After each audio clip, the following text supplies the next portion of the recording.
Olá, meninos e meninas, vamos gravar agora a terceira parte do estudo de O Livro dos Espíritos da quinta-feira, dia 30 de julho de 2020. Estamos estudando a conclusão do Livro dos Espíritos, dividido em itens. Então já estudamos o primeiro item, o segundo e agora estamos no terceiro item da conclusão. Nesse terceiro item, Kardec, e aqui eu grifei, o meu Livro dos Espíritos ao ler aqui, destacando algumas frases que eu gostaria de comentar com vocês.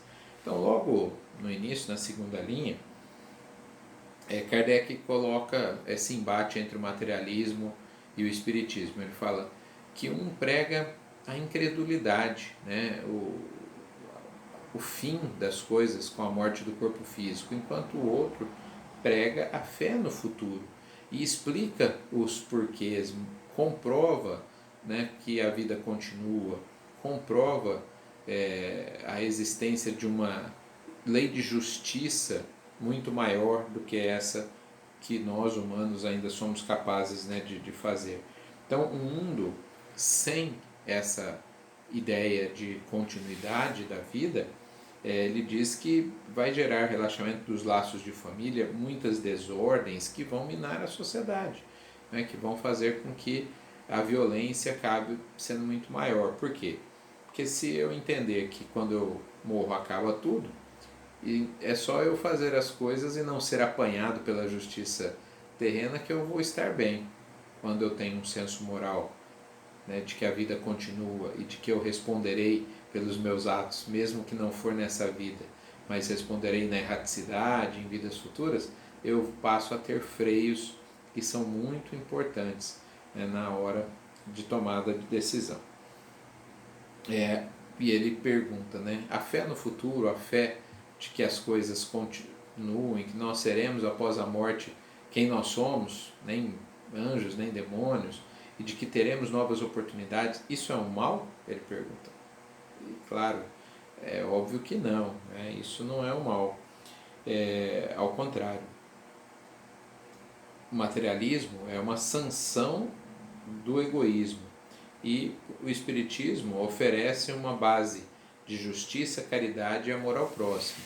Então, se nós queremos uma sociedade melhor para viver, não podemos viver numa sociedade, não podemos pregar e insistir que a sociedade seja cada vez mais materialista. Ao contrário, o espiritismo vem para mostrar esse outro lado. Não interessa para irmãos menos felizes, espíritos, digamos, que ainda estão apegados ao mal, não interessa a divulgação do espiritismo, porque ele vai justamente afastar o homem dessas coisas que acabam sendo interessantes quando nós queremos nos vingar, quando nós queremos... eu já contei essa história tantas vezes que não sei se contei para vocês, mas quando era do Grêmio Infantil Nosso Lar, da evangelização, há 40 anos atrás, nós fizemos uma peça teatral. A gente fazia muito teatro aí no centro. Tivemos inclusive um grupo de teatro depois na Mocidade, que apresentamos muita coisa fora. E fizemos uma peça chamada O Diabinho Coxo. Essa peça é muito interessante, o roteiro, porque, eu vou contar resumidamente o roteiro, era uma reunião no inferno, ou no umbral, onde os espíritos maus, ali chamados de diabinhos, estavam pensando numa forma de derrubar um trabalhador espírita, que estava fazendo muito bem para as pessoas. E eles estavam incomodados, não queriam. E aí cada um tinha o chefe ali e os demais, Cada um dava uma ideia para que ele pudesse ficar doente, que eles propiciassem uma doença. Aí o outro chefe falava, não adianta, já fizemos isso e a doença fortaleceu a fé dele. Vamos fazer ele ter dívidas. Falando, não adianta, porque aí as pessoas ajudaram e ele ficou então muito grato, passou a ajudar as pessoas mais ainda. Então todas as coisas ruins que falavam, até que o diabinho coxo lá, o pior da turma, entre aspas, deu uma ideia que a princípio foi ridicularizada pelos demais, Ele falou, olha, por que a gente não faz ele ficar rico, famoso, importante? Aí eu falei, você tá louco, a gente tá querendo derrubar ele, você tá querendo, né? Aí o chefe lá, o professor da turma falou assim, olha, faz sentido, né? Porque exatamente aquilo que nos parece muito bom aos olhos materiais é aquilo que nos afasta das coisas espirituais. Então essa é uma peça que trata desse assunto, né? Tem uma frase aqui muito bonita, ó, muito forte, né? O orgulho é uma anomalia para a verdadeira fraternidade, né? Bom, do item 3, deixa eu ver o que mais que eu anotei.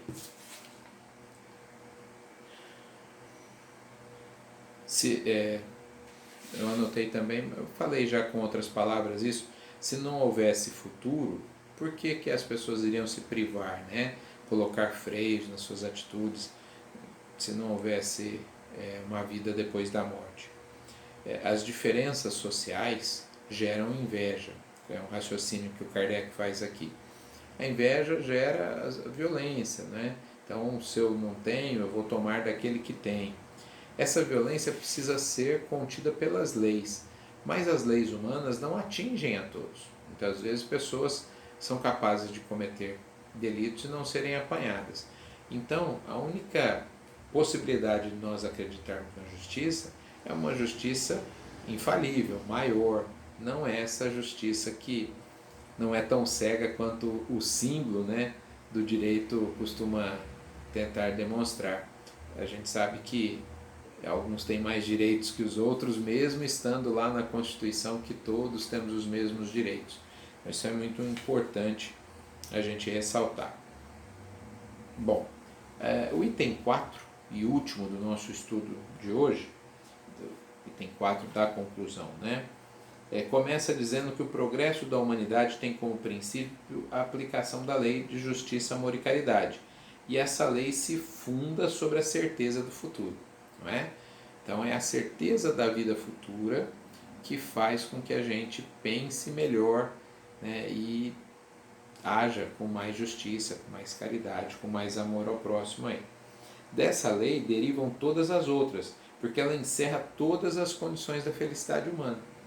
Quanto mais justiça, mais caridade, mais amor, mais felizes nós somos, né? Somente ela pode curar as chagas da sociedade. Eu sou professor de história, de geopolítica, né?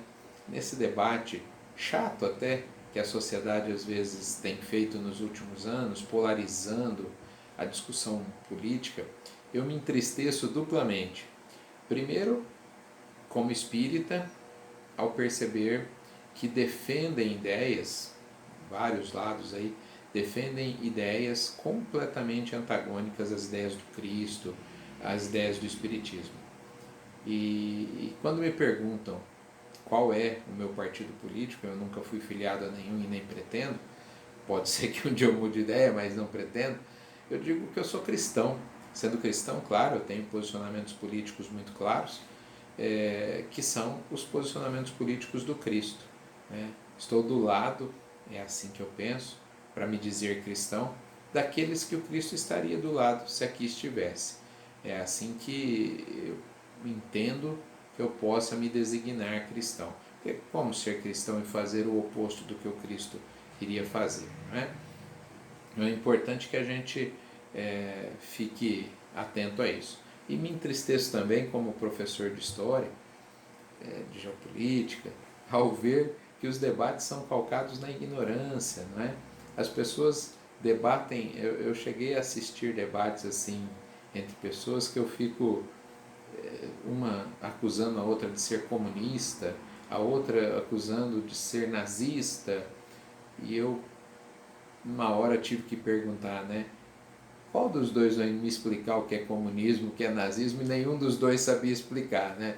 Então é esse o problema, as pessoas se acusam, né? Falam que o outro é comunista ou que o outro é nazista e nem sabem do que se trata isso, né? Portanto, é melhor que a gente seja cristão e está muito acima a qualquer plataforma de partido político que nós temos na humanidade, não é só no Brasil não, tá?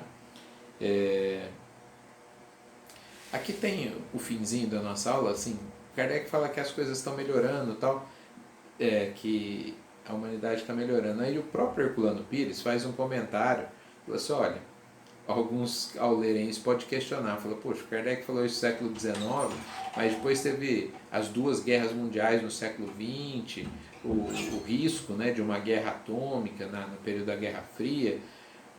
Sim, é fato, né? Não quer dizer que a humanidade está muito bem, não. Mas não podemos negar, e isso, vamos pegar 2020, até mesmo com pandemia, é melhor do que 1920, que por sua vez é melhor do que 1820. Então, assim, a humanidade não faz só progressos, ela tem um ir e vir ali. É o processo dialético, né, como se fosse um liquidificador batendo todo o caldo com coisas boas e ruins saindo ali. Mas, no, na fritada dos ovos, quando eu olho ali para frente, a humanidade progrediu. E aqui, gente, é importante dizer que não é que progrediu só tecnologicamente, porque aí todos concordaríamos fácil, mas progrediu em termos de leis, das relações humanas. O preconceito é terrível hoje, mas era pior em 1920. Em 1820 ele era escravidão, não é?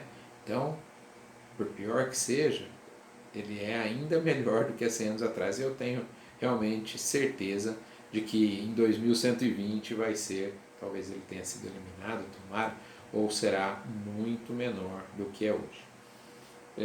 Terminamos a nossa aula de hoje, nos encontramos na aula de sábado. Um abraço a todos.